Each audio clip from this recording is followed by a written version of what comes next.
اپنی والدہ محترمہ کے برسی کے سلسلے میں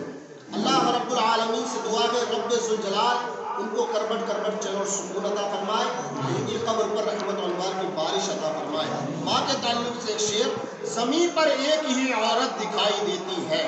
زمین پر ایک ہی عورت دکھائی دیتی ہے، بس ایک ماں کی محبت دکھائی دیتی ہے، بس ایک ماں کی محبت دکھائی دیتی ہے۔ اور اے بوڑھی ماں تیرے چہرے کی جھریوں کی قسم، اے بوڑھی ماں تیرے چہرے کی جھریوں کی قسم، ہر ایک لکیر میں جنت دکھائی دیتی ہے، ہر ایک لکیر میں جنت دکھائی دیتی ہے۔ میں نے قرآن مقدس کی آیت کریمہ کو تلاوت کیا۔ اللہ رب العالمین قرآن مقدس میں ارشاد فرماتا ہے کل من علیہا فان ویبقی وجہ ربک ذو الجلال والاکرام، ساری کائنات فنا ہو جائے گی اور باقی رہنے والی ذات اللہ رب العالمین کی ذات ہے۔ یاد رکھیں مسلمانوں، آج ہر انسان جانتا ہے کہ ہمیں اس دنیا کو خیر آباد کہنا ہے۔ بس 10 منٹ میری گفتگو اچھے سے سنیں، بس میں 10 منٹ کے لیے آپ کے سامنے آ جاؤں، اس کے بعد آپ سے گفتگو کروں گا۔ ہر انسان جانتا ہے کہ ہمیں موت آنی ہے، ہم پیدا ہوئے ہیں تو جہاں سے آئے ہیں ہمیں اس کی طرف لوٹنا بھی ہے، ہمیں رب العالمین نے پیدا کیا ہے تو ہمیں رب کی طرف لوٹنا بھی ہے۔ اور اسی دنیا کے اندر، اسی زمین پر، اسی آسمان کے نیچے کچھ لوگ وہ بھی ہیں جو کہ اللہ رب العالمین کو نہیں مانتے، لیکن موت کو وہ بھی ایکسپٹ کیا کرتے ہیں، موت کو وہ بھی مانتے ہیں۔ ان سے پوچھا جائے میرے بھائی کیا موت آنی ہے تو وہ بھی کہتے ہوئے نظر آتے ہیں ہاں موت آنی ہے۔ اور کچھ لوگ وہ بھی ہیں جو رب العالمین کو مانتے ہیں، ان سے پوچھا جائے میرے بھائی موت آنی ہے تو وہ بھی کہیں گے ہاں موت آنی ہے۔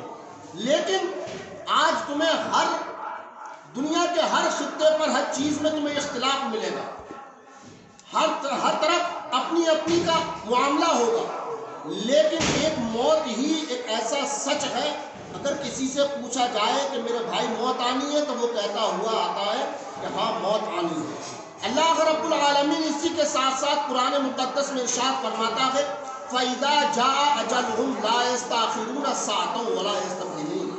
جب کسی کی موت کا وقت آ جاتا ہے تو ایک لمحہ نہ ادھر ہوتا ہے نہ ایک سیکنڈ ادھر ہوتا ہے، بلکہ موت اپنے ایکوریٹ ٹائم پر آ جاتی ہے۔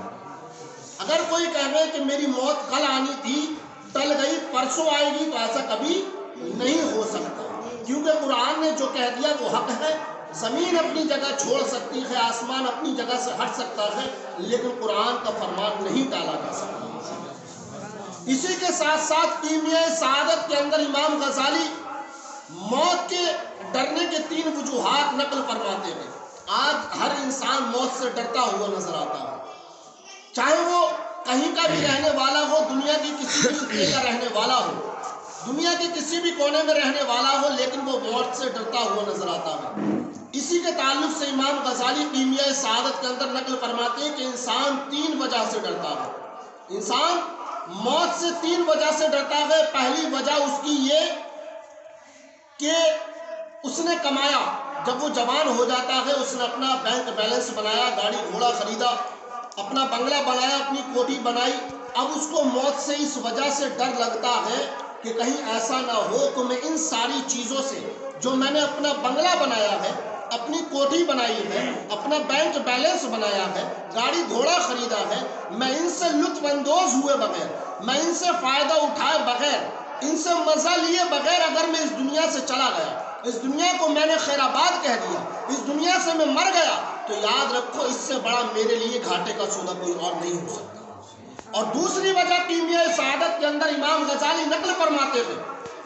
کہ دوسری وجہ، اگر انسان شادی شدہ ہے، اس کے بچے ہیں، اس کے بوڑھے ماں باپ ہیں، تو وہ اب اس وقت موت سے اس وجہ سے ڈرتا ہے کہ اگر اس وقت ایسے عالم میں مجھے موت آ گئی تو میرے بچوں کا کیا ہوگا، میرے بچوں کا بھی معاملہ مجھی سے وابستہ ہے، میرے بوڑھے ماں باپ کا سہارا بھی میں ہی ہوں، اگر مجھے اس وقت موت آ گئی تو سب کے سب جو میرے پیچھے وہ سنکٹ میں آ جائیں گے، پریشانی میں آ جائیں گے، وہ پریشان ہو جائیں گے، کہیں ایسا نہ ہو کہ مجھے اس وقت موت آ جائے۔ اور تیسری وجہ امام غزالی کیمیاء سعادت کے اندر نقل فرماتے ہیں کہ تیسری وجہ یہ ہے کہ وہ اس وجہ سے ڈرتا ہے کہ میں نے دنیا میں اچھے اعمال نہیں کیے ہیں، میں نے دنیا کو اپنی آخرت کے لیے تیار نہیں کیا ہے، میں نے اچھے اعمال نہیں کیے ہیں، میں نے نمازیں نہیں پڑھی ہے، مجھے قبر کا بھی سامنا کرنا ہے، مجھے حشر کا بھی سامنا کرنا ہے، مجھے منکر نکیر کا بھی سامنا کرنا ہے، مجھے اللہ کے رسول سرور کونین صلی اللہ تعالیٰ علیہ وسلم کے سامنے بھی کھڑا ہونا ہے، مجھے اللہ کے سامنے بھی کھڑا ہونا ہے، ایک ایک چیز کا مجھے حساب و کتاب دینا ہے۔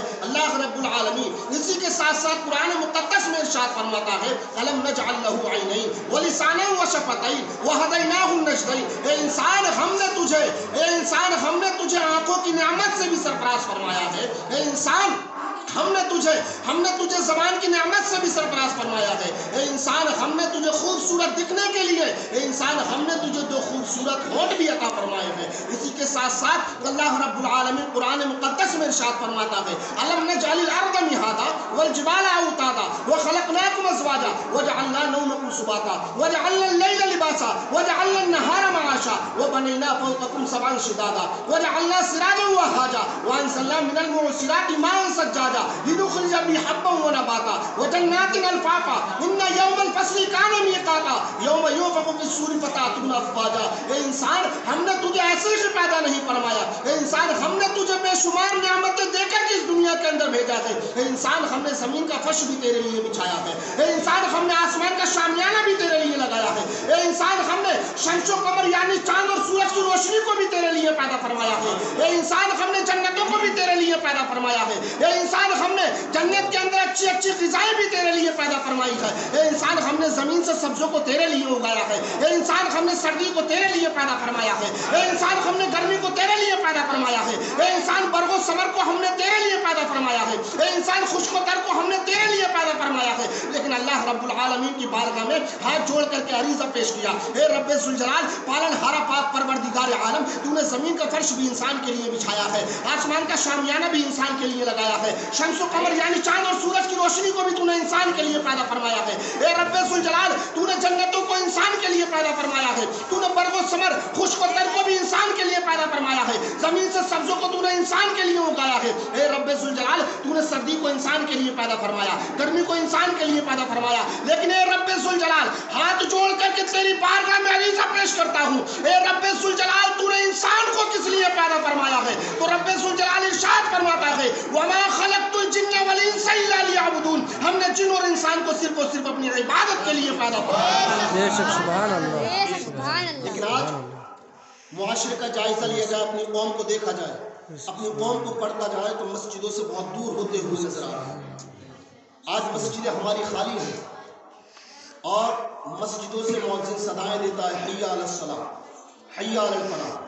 آؤ فلاح کی طرف، آؤ کامیابی کی طرف، الصلاۃ خیر من النوم، نماز نیند سے بہتر ہے۔ لیکن ہم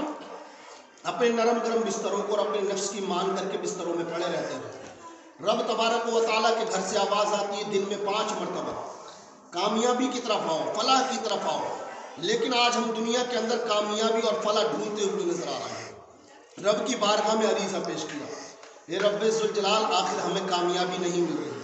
آخر ہم ہر جگہ ناکام ہوتے ہوئے نظر آ رہے ہیں۔ اللہ رب العالمین نے 4 آسمانی کتابوں کو نازل فرمایا، بڑی کتابوں کو، کتابیں بہت ساری نازل فرمائی، بڑی کتاب کو کتاب اور چھوٹی کو صحیفہ کہتے ہیں۔ ان میں 4 کتابیں بہت مشہور ہیں، اول توریت جو حضرت موسیٰ علیہ السلام پر نازل ہوئی، دوسری زبور جو حضرت داؤد علیہ السلام پر نازل ہوئی، تیسری انجیل جو حضرت عیسیٰ علیہ السلام پر نازل ہوئی، چوتھا قرآن مجید جو ہمارے نبی سرور کونین صلی اللہ تعالیٰ علیہ وسلم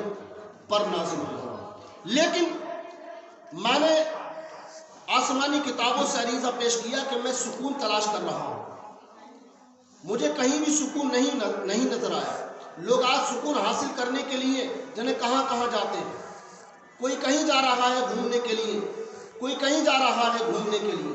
لیکن میں نے آسمانی کتابوں سے سوال کیا، یہ آسمانی کتاب، میں نے دنیا کا چکر لگایا، میں نے سب کچھ دیکھا، میں نے دنیا کا کونا کونا دیکھا، دنیا کا خطہ خطہ دیکھا، لیکن مجھے چین و سکون نہیں ملا۔ لیکن آخر تو ہی بتا دے چین و سکون کہاں ملے گا؟ پہلی کتاب سے معلوم کیا ایک کتاب تجھے اللہ رب العالمین نے اول توریت سے معلوم کہ یہ توریت اللہ رب العالمین نے تجھے آسمان سے نازل کیا، تو اللہ رب العالمین کی کتاب ہے، تجھے اللہ رب العالمین نے حضرت اول توریت جو حضرت موسیٰ پر نازل ہوئی، تجھے اللہ رب العالمین نے موسیٰ علیہ السلام پر نازل کیا، لیکن آخر یہ بتا دے میں نے دنیا کا چکر لگایا لیکن مجھے چین و سکون نہیں ملا، تو ہی بتا دے، تو آسمانی کتاب ہے، تو ہی بتا دے آخر چین و سکون کہاں ملے گا؟ تو توریت نے جواب دیا مجھے نہیں پتا چین و سکون کہاں ملے گا، جاؤ چین و سکون ڈھونڈنا ہے، چین و سکون تلاش کرنا ہے تو زبور کے پاس چلے جاؤ۔ دوسری زبور جو حضرت داؤد علیہ السلام پر نازل ہوئی،